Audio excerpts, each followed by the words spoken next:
Olá! O canal Mil Luzes tem o prazer de narrar o terceiro livro da trilogia de André Luiz Ruiz pelo Espírito Lúcius. Este livro falará sobre o período de transição da Terra, que deixará de ser um planeta de provas e expiações e por isso não poderá mais abrigar espíritos que não desejem o crescimento espiritual. No capítulo 15, Bezerra de Menezes levou Jerônimo, Adelino e Alfredo para conhecer um importante trabalho feito na região amazônica e que recebe espíritos de toda a América Latina. Lá chegando, puderam vislumbrar enorme barca, que era responsável por transportar os espíritos que, por sua densidade energética e permanência no mal, perderam o direito de ficar no planeta Terra. Lembre-se de deixar o seu like e se inscreva no canal. Mesmo depois de ingressarem no ambiente que correspondia ao nível de acolhimento de entidades em condição mediana de densidade fluídica, ainda foram necessários alguns instantes para que os mais novatos pudessem se adequar aos campos de energia específicos. Acompanhando-os com desenvoltura e generosa atenção, Lucas explicou: estamos no nível 12, na área destinada aos espíritos endurecidos, que se valeram da inteligência para explorar a boa-fé dos seus semelhantes. A consciência tigrina é facilmente identificada pela marca que possuem à altura da mente espiritual, corrompida pelo uso astucioso e intenso na proliferação das dores e decepções aos seus irmãos de humanidade. Em cada nível, há subdivisões específicas para melhor agrupamento. Assim, no nível 12 em que ingressamos, temos a ala dos que se comprometeram com as quedas do intelecto, separados, tanto quanto possível, pelas suas inclinações religiosas específicas. Graças aos recursos terapêuticos e espirituais que os envolvem, podem permanecer adormecidos, mas apresentam um sono repleto das educativas visões de suas condutas vis, como se estivessem assistindo a um filme de terror, no qual foram os diretores e os atores principais. Isso lhes é extremamente doloroso, mas serve para ativar os refolhos da consciência a fim de que, ao despertarem, resolvam trilhar outras estradas evolutivas. Para enriquecer ainda mais a oportunidade, Lucas interrompeu a descrição e disse sorrindo: perguntas? Como se tivesse rompido o lacre de um vulcão, começaram a brotar nas bocas dos mais inexperientes entre os membros do grupo. Quer dizer então, tomou a dianteira Adelino, que o estado de sono em realidade é uma espécie de regressão ao passado? Não seria mais adequado que lhes fosse um repouso para a alma em sofrimento?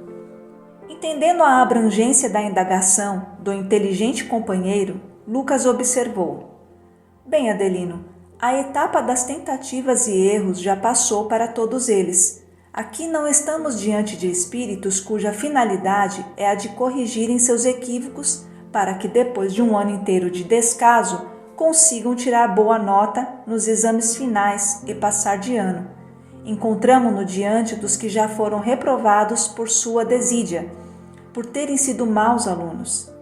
É verdade que se trata também de uma etapa educativa. No entanto, os mestres não são mais a paciência, a tolerância, a nova oportunidade. Aqui, os professores são os efeitos das escolhas de cada um. Assim, uma vez selecionados por apresentarem teor vibratório incompatível com as modificações reais que assolam as forças magnéticas do orbe terreno em suas estruturas física e espiritual, estes irmãos não estão sendo preparados para retornarem ao campo das experiências carnais na mesma humanidade. As lições que precisam recapitular são as que os direcionem para um futuro que será sempre mais feliz quanto mais distantes se mantiverem destes atos maus já praticados à exaustão. Assim, ao sonharem com seus erros do ontem, poderão decalcar em suas mentes as condutas a serem evitadas, numa espécie de vacina a longo prazo, graças à qual, ao retomarem o controle de sua consciência, inclinem-se a não mais cometerem os principais equívocos. Não estão aqui como resgatados das guerras humanas levados à retaguarda para o tratamento de suas feridas e o justo descanso. Foram máquinas de fazer feridas e aqui estão porque sempre estiveram adormecidos para a verdade, adiando a hora do bem em suas almas. Agora precisam acordar para as responsabilidades do viver. Entendendo as lições claras, Alfredo acrescentou, diante da pausa de Lucas: quer dizer que, além deste imenso alojamento, existem outras salas onde as entidades são congregadas em razão de suas crenças religiosas? Isso mesmo, respondeu Lucas. Mas por que semelhante medida? Redarguiu o diligente zelador do centro espírita. É por motivos práticos de organização, Alfredo. Não esqueça você que, enquanto aqui permanecem, são objetos da solicitude do bem que, se não lhes permite mais regressar à velha morada terrena, não deseja o mal para nenhum deles. Assim, mesmo aqui, recebem alimento para o espírito e, enquanto inconscientes, são bafejados pelas forças espirituais que lhes eram familiares quando na terra, pela expressão das orações a que se afeiçoaram. Não nos esqueçamos de que nossas rotinas criam raízes em nós mesmos e, assim, quanto mais nos sintamos inseridos nas velhas maneiras de viver, mais facilmente nos abriremos para as nossas realidades insofismáveis. Reavivando a chama da fé, para que, no cipoal dos desencantos, não percam o rumo novamente, recordando-se de que, onde quer que estejam, aí também é uma moradia divina, aguardando-os para a demonstração de suas novas disposições. Então temos áreas para cristãos que se subdividem em algumas denominações específicas, áreas para muçulmanos, área para os que professam religiões orientais, para os religiosos de outras denominações, sem contar o ambiente destinado aos que não assumiram qualquer tipo de conduta religiosa na Terra. Naturalmente que para todos eles a religião fora apenas um rótulo, sem qualquer profundidade ou compromisso com mudanças interiores. Diziam acreditar em algo ou terem uma ou outra religião, mas suas condutas jamais deixaram de ser as do lobo voraz espreitando suas presas, da leoa faminta, pronta para o bote certeiro. O que os mantém neste padrão que observamos? Para os serviços da enfermagem amorosa, é mais fácil tratar de todos os que sejam de uma mesma crença, porque carregam clichês mentais muito semelhantes, facilitando a compreensão de suas necessidades. Nos serviços da espiritualidade, a especificação significa eficiência. Observando o interesse de seus tutelados, mas procurando ganhar o máximo de aproveitamento em função do tempo de que dispunham, Bezerra sugeriu cortês: filhos queridos, façamos um estudo de caso, tomando um destes infelizes irmãos para a compreensão de sua problemática. Dizendo isso, acercou-se de um deles, que se encontrava em um quase total alinhamento, e colocando a mão sobre a testa suarenta, criou condições vibratórias ao redor da cabeça do paciente, para que suas ideias em forma de sonho fossem visíveis, facilitando para os seus amigos a compreensão dos ensinos. Observem os sentimentos do nosso irmão, disse Bezerra. Sim, paizinho, ele está conduzindo algumas crianças ao semáforo de uma cidade grande, ameaçando-as de espancamento caso não o abasteçam com o dinheiro que espera ganhar, falou Alfredo compungido. Mais um pouco de observação e o quadro mental se alterava.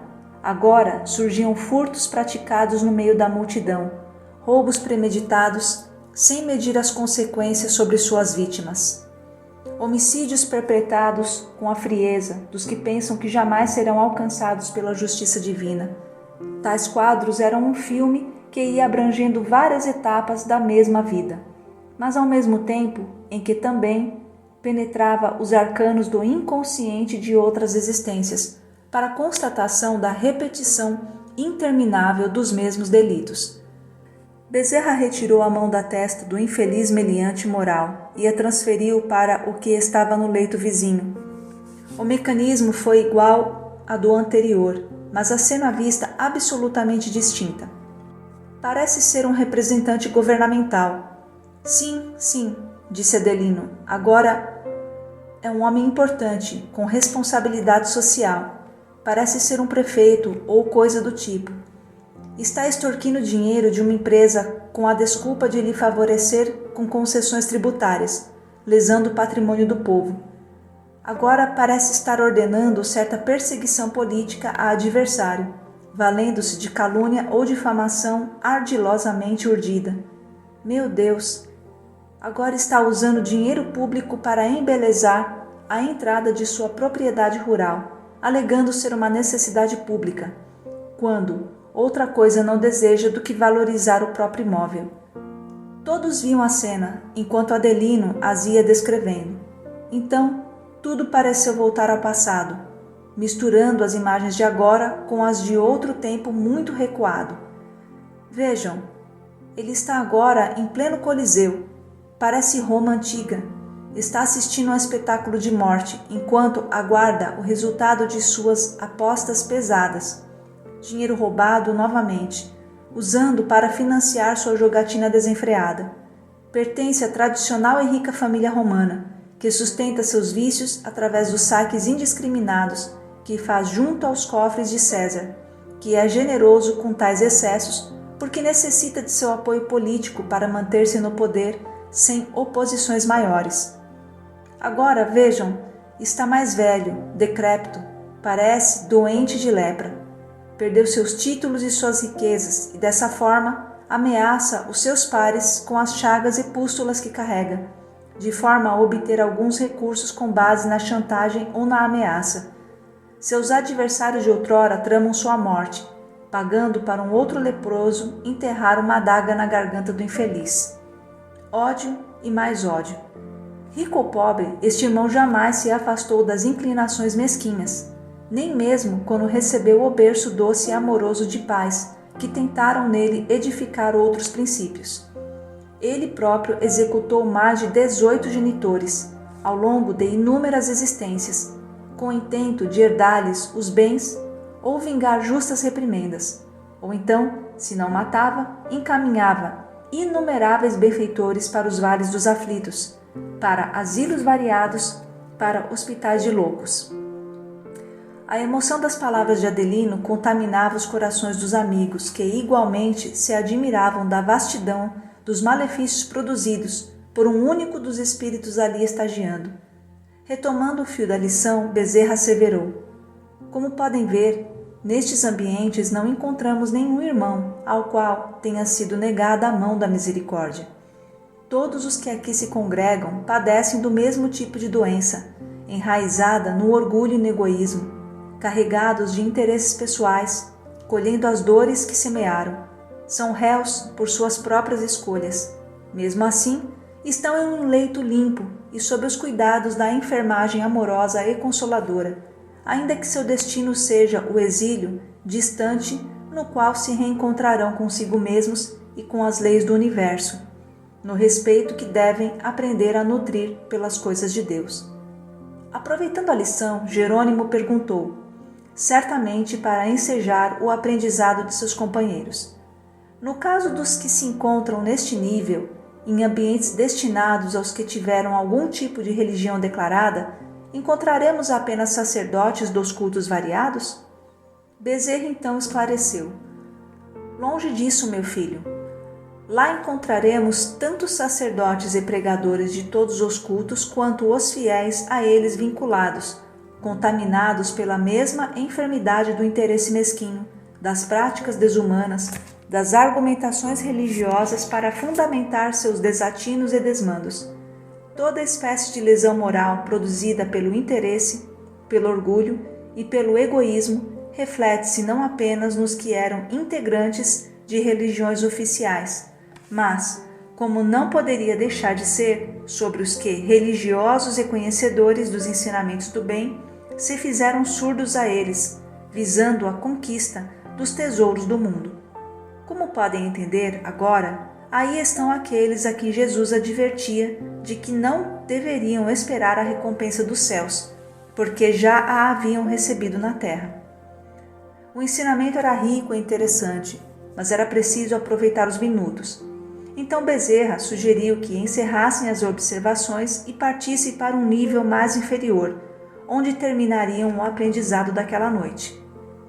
Atendendo a sua sugestão sempre cordial e sábia, deixaram-se levar por Lucas, que, conhecendo o interesse do médico dos pobres pelos mais infelizes, comunicou-se através de minúsculo aparelho, solicitando a presença de espíritos da escolta protetora à porta do elevador, que os conduziria ao nível 27. Aguardar então a chegada do veículo que se deslocava internamente pela vasta nau e que os levaria ao pretendido objetivo, 15 andares abaixo. Olá, amigos! Este é o capítulo 16 do livro Herdeiros do Novo Mundo. Continuem conosco nesta aventura. Até breve!